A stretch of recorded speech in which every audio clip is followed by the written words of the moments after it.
Deer management is an issue that influences all of us, whether we hunt or not. The white-tailed deer have enormous impacts on our forests, on our agriculture, and on many other aspects of our lives as well. Attempting to raise more deer than this land can sustain is really the greatest mistake in the history of wildlife management. It is a mistake which threatens our forest ecosystem.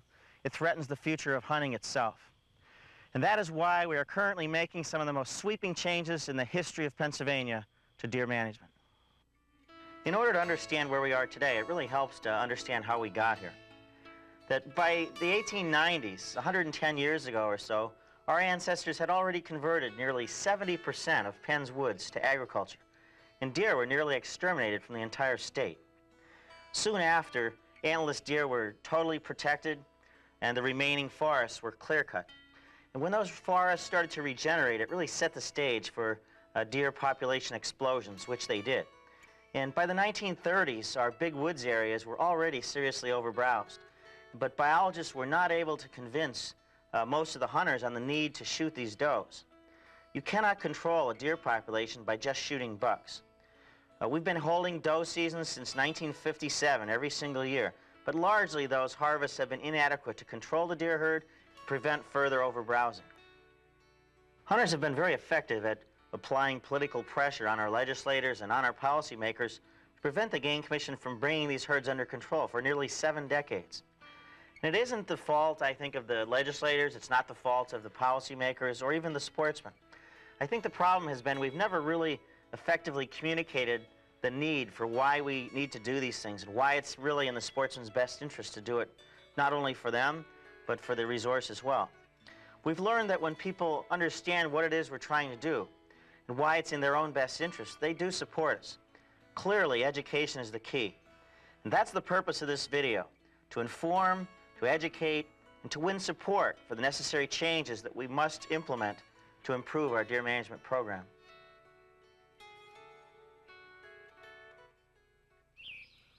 To properly manage deer, we must understand the relationship that exists between deer and their environment. When deer are held in balance, they and their environment remain healthy.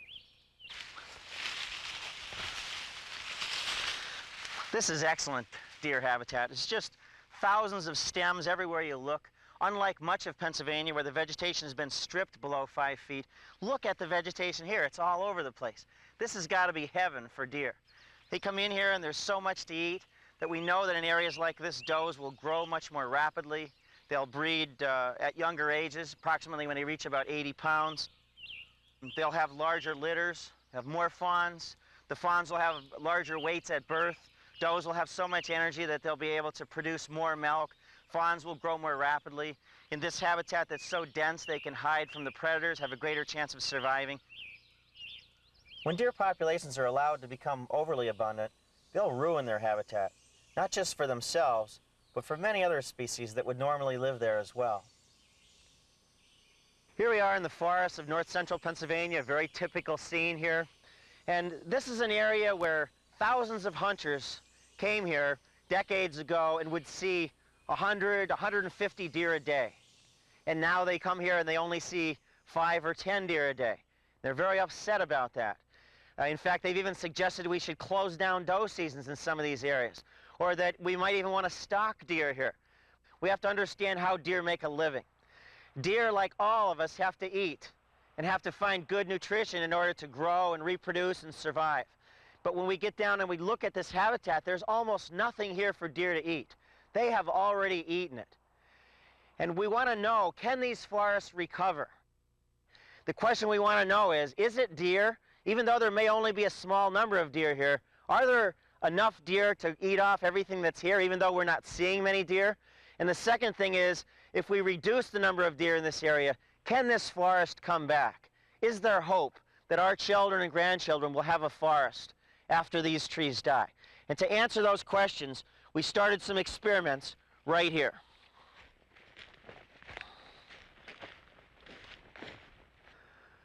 Four years ago, where I'm standing in all of this area off to my left, looked exactly like the forest you see behind me here.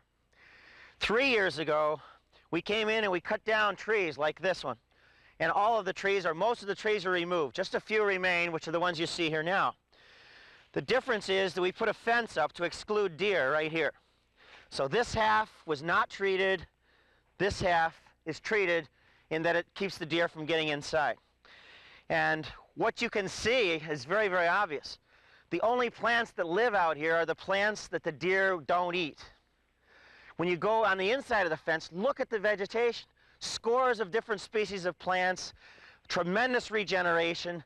The two things that we learned from this experiment is, one, it's deer. Two, the good news is that this forest still has the ability to come back. This is not just a hunting issue. This is an environmental, ecological issue, and we must address it. Deer, of course, are not the only problem affecting forest regeneration. Acid rain, poor soils, insect infestations, and defoliations can also be compounding factors influencing forest health. But when the next generation of trees and shrubs only grow inside a fence, like we just saw, or inside plastic tubing, like we see here, deer are clearly the primary problem. Attempting to raise more deer than the land can sustain has been the greatest mistake in the history of Pennsylvania wildlife management. And it's a mistake that, if not corrected, threatens the very future of our forests and of hunting itself. If we, the hunters, refuse to control this deer herd, society will be forced to find another way to do it. We should never forget that less than 10% of our population are hunters, and in a democratic society, it's the majority who decides what will happen. For hunters and hunting to survive, at least as we know it, we must make the transition from hunters engaged in a sport of self-gratification to hunters providing a free environmental ecological service for all of society, keeping the deer herd under control and maintaining a healthy forest ecosystem for everyone. Society doesn't care what hunters want for ourselves. It cares about what we can do for them. But when landowners realize what we can do for them, they'll be much more likely to allow hunting on their lands. In terms of the management of white-tailed deer here in Pennsylvania, we have two primary goals. The first is by far the most important, and that's to balance this deer herd with its environment.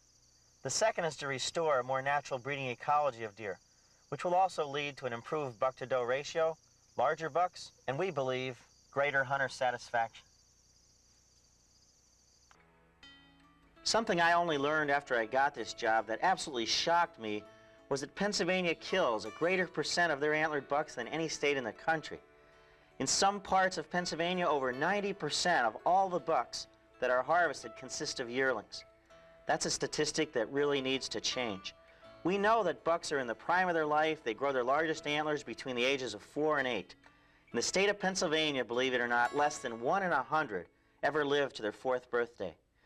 We're not letting our bucks grow up. With Pennsylvania having so few bucks, especially adult bucks, and so many does, we're concerned about what impacts this may be having on the basic breeding ecology of our deer. In deer populations throughout the world, competition is usually intense between bucks for the privilege to mate, and it's usually the biggest, strongest prime-age bucks that do most of the mating. But clearly that is not the case here in Pennsylvania. Historically, our 2-week buck season followed by a 3-day doe season consistently led to overharvest of bucks and underharvest of does. Bucks have largely been overharvested because of the lack of any substantial limit on either the size of bucks' antlers or on the number of hunters allowed to participate. Does have largely been underharvested because of political influences and bad weather during short doe seasons. In an effort to provide a more natural breeding ecology, with more bucks living beyond the yearling age class, and to balance this deer herd with its environment, we've already made some changes, and it's quite likely you're going to see us make some more. They may include things like concurrent buck and doe seasons prior to the November rut, and even changes in our antler restrictions. People often ask, why did we establish this concurrent buck and doe season? And it's designed to try and decrease the impact of weather on the doe harvest.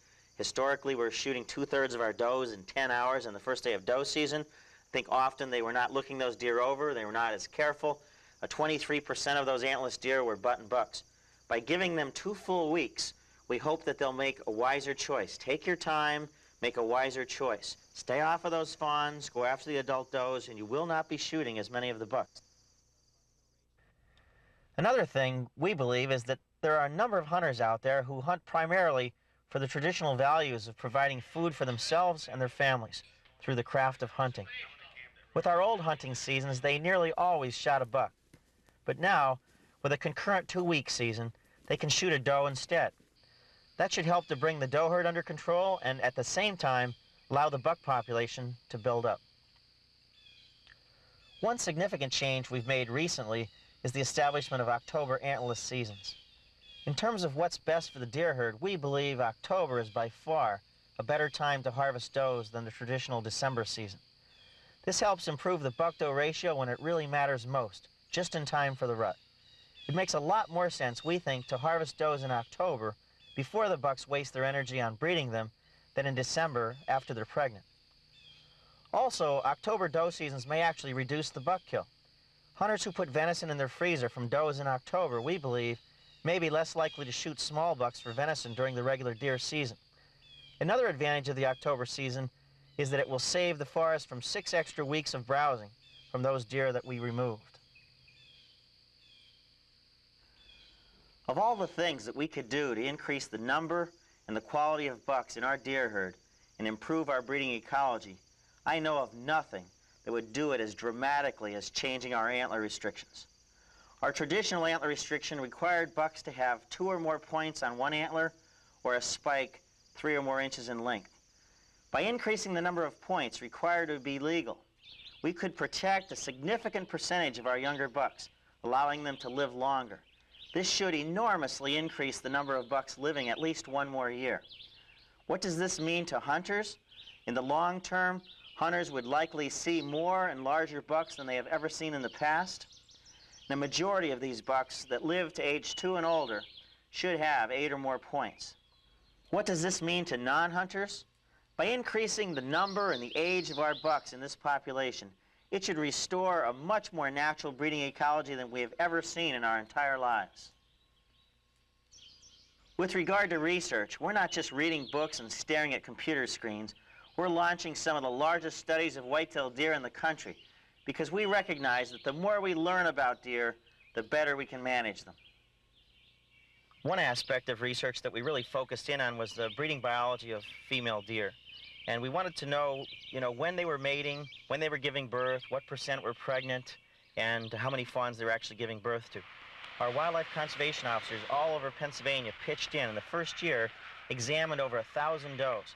608 of those does were pregnant and gave us usable data where they actually measured the length of the embryo. And when you know the length of the embryo and when that mother died, you can actually calculate when she bred and when she would have given birth. And what we learned was that the average date of breeding was November the 17th. But we had them mating as early as the 9th of September all the way through to the 16th of February, spanning 5 full months. But about 90% of these does actually bred between the middle of October the middle of December.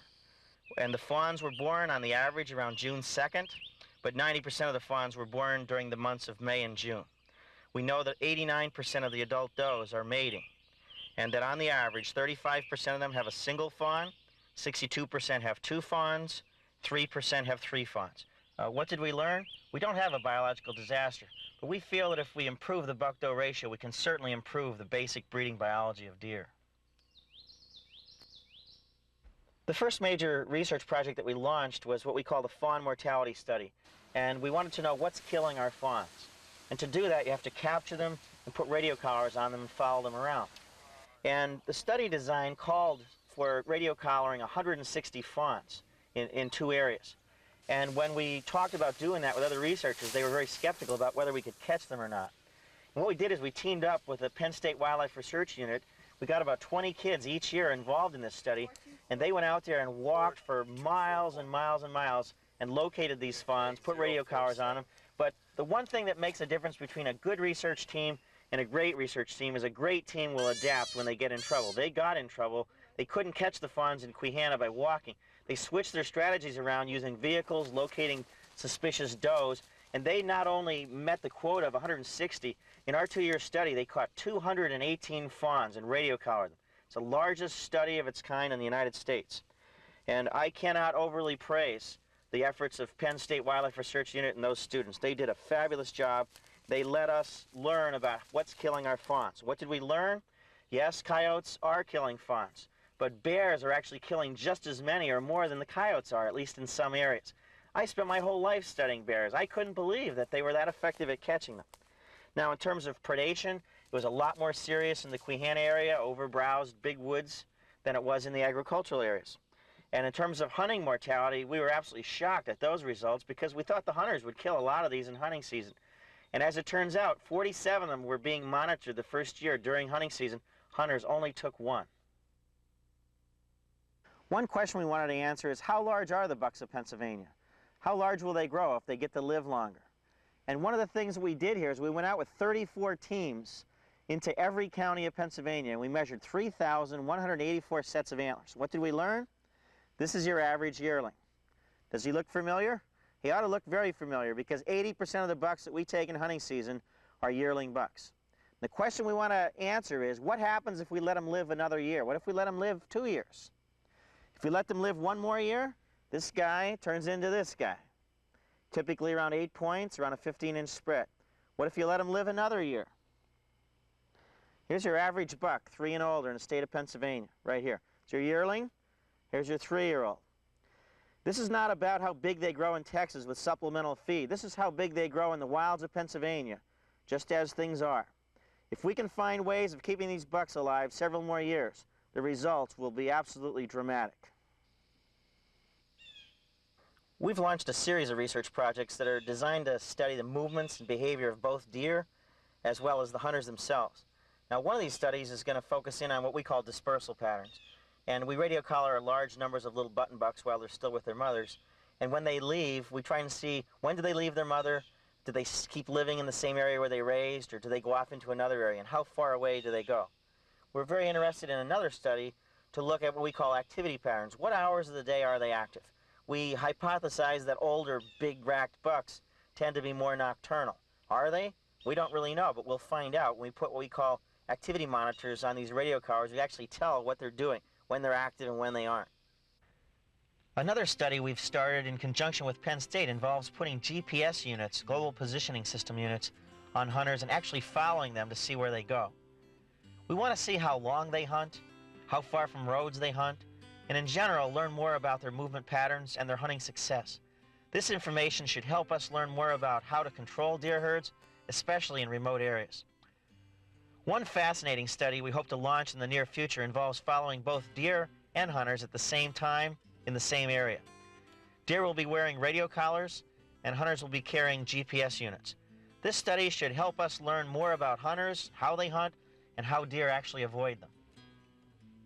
Another aspect of our research is going to focus on surveys. We want to do surveys on hunters and also on landowners. We want to know who they are, we'd like to know what they want, and we'd like to know how we can help them. And within the boundaries of proper wildlife management, once we learn more about what they want, we could probably give them more of what they want. But it has to stay within the bounds of proper wildlife management. We cannot mismanage the resource just because they want to do it a certain way. And with landowners, we're very curious to know the same things. Who are they? What do they want? And how can we help them? And for example, do they allow hunters to hunt on their property? If they do, then under what conditions do they? If they don't, then why don't they? And under what conditions would you allow hunters to hunt on that property? What we're going to try and do with these surveys, as we learn more about both hunters as well as landowners, is try and put the hunters and the landowners together to meet their needs, to bring the deer herds under control for the benefit of the landowner, provide a service to the landowner, but also provide recreation for the hunters. We have a number of areas in north central Pennsylvania where long-term overbrowsing has had an enormous impact on the forest ecosystem. In fact, it's really threatening the very future of that forest ecosystem. And in those areas, we'd like to establish what we call forest restoration sites. And in there, we want to establish more liberal hunting limits so that we can actually reduce the number of deer and measure what happens. How well can the forest recover? What happens to the vegetation over time? What happens to the deer over time? And what we believe is if we reduce deer densities in those areas, we can start repairing those forests, which I think we have an obligation to do. But also we want to monitor what impacts it have on deer. We suspect that the condition of deer will improve. They'll probably start breeding at younger ages, larger litters, higher survival, nicer antlers. Those are things with the deer. But we also want to know how this is going to influence grouse and turkey, songbirds, other wildlife, and vegetation. We think this study has great potential to show that hunters and hunting can and will control these deer populations to improve the forests, providing a free environmental ecological service for all of society. And we believe that this is very much the future of hunting. One aspect of our research is going to really focus in on our current deer management program. We recognize we don't have a perfect program. What we want to do is go over that and evaluate every piece of it. If it's working, fine, we'll keep it. If it isn't, we need to modify it, improve it, try and build the best possible program we can. We definitely are interested in looking at what we call GIS-based management units, Geographical Information System, habitat-based instead of by political boundaries. We're very interested in looking at better ways of estimating our deer populations, better ways of estimating reporting rates. We want to look more at the environmental impacts of deer throughout the state. We want to be able to address the needs of private landowners. This idea of one-size-fits-all doesn't work. We're going to have to try and be more flexible about meeting the needs of the 12 million people who live in this state so we can provide a better package. It's going to take us some time. It's going to take a lot of change, a lot of evaluation, but we definitely have tremendous potential to improve this program. As we learn more about our deer and our people, we're going to have better information on which to make wiser decisions. We've made a lot of changes in this deer management program, and we're going to probably make a lot more. You can't take this program from where it is today to where it has to go without making a lot of changes. And some of these changes are going to be mistakes. When we make mistakes, we're going to admit them, we're going to move on. There is no quick fix. This is going to take time, it's going to take a great deal of planning, it's going to take a lot of hard work. But none of this is going to happen unless we learn to work together.